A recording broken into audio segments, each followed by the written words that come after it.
கிறிஸ்துவில் பிரியமானவர்களே, உங்கள் அனைவருக்கும் இயேசுவின் திரு இரக்கத்தின் திருவிழா நல்வாழ்த்துக்கள்.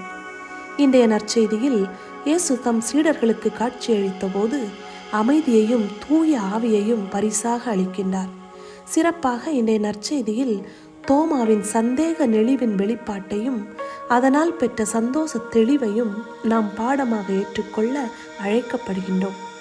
தோமா தன் தயக்கத்தை, சந்தேகத்தை, கேள்வியை சீடர்களின் முன்பாக வெளிக்கொணர்ந்து தெளிவு பெறுகின்றார்.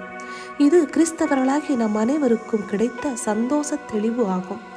சீடர்கள் அனைவரும் தங்களது எண்ணங்களை, கேள்விகளை, தயக்கங்களை தோமாவில் கரைத்து அவரின் ஆண்டவரே, என் தேவனே என்ற அனுபவத்தை பெறுகின்றனர்.